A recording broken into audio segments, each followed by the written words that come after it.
La philosophie à l'honneur à Saint-Émilion, en Gironde. Le festival Philosophia se déroule en ce moment même autour de la thématique du langage. Et parmi les participants cette année, un des artistes préférés des Aquitains et des Français, un certain Francis Cabrel. Il nous fait le plaisir de nous rejoindre pour parler de ce festival. Bonjour Francis, vous participez à Philosophia non pas pour faire un concert, mais pour intervenir sur le langage chanté. C'est votre domaine, ça tombe bien. Mais qu'est-ce qu'il a de spécial, ce langage chanté ?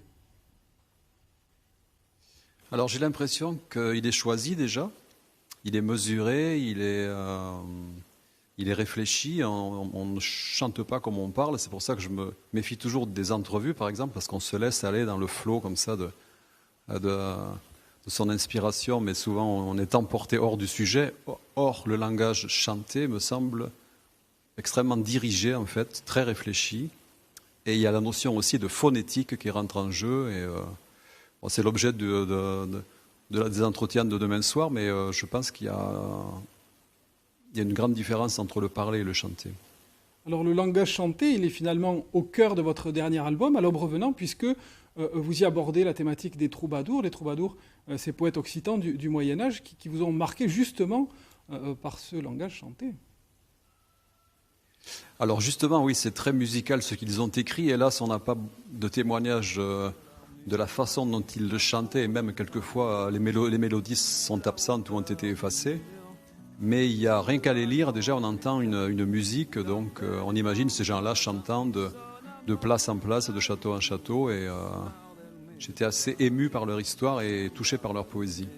On l'a ressenti dans cet album, et notamment une des chansons dont on voyait un clip à l'instant. Qu'est-ce qui vous a donné envie, vous, de participer à ce festival Philosophia ? C'est pas courant quand même qu'un auteur-compositeur vienne comme ça à un festival de philosophie. Non, c'est pas courant, c'est justement parce que c'est très original. La demande, en fait, a été faite via Voix du Sud, là, qui est l'association qui s'occupe aussi du langage chanté chez les jeunes artistes en devenir. Et je pense que le côté littéraire, le côté réflexion de ces journées de rencontres sont...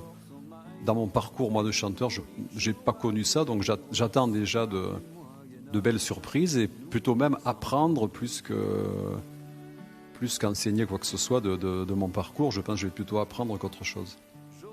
Donc vous serez demain en clôture du festival, vous interviendrez sur le langage chanté. Alors on va dire quand même un petit mot sur notre festival. Ça se passe à Astafort, ce sont les rencontres d'Astafort.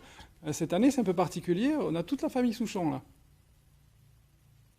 Oui, vendredi soir, il y aura toute la famille Souchon. Hier soir, il y avait Gauvin Cers qui a fait un superbe récital. Et en fait, on fête la 50e session de ces rencontres. Donc c'est une histoire maintenant qui commence à avoir de l'âge, mais qui a pris une belle maturité, qui est très, très suivie, qui a toujours autant de succès. Et donc je suis très fier de cette aventure aussi. Oui. Merci Francis Cabrel d'avoir été avec nous ce soir. On vous laisse parce que vous avez du coup plein de festivals en ce moment. Merci à vous. Au revoir.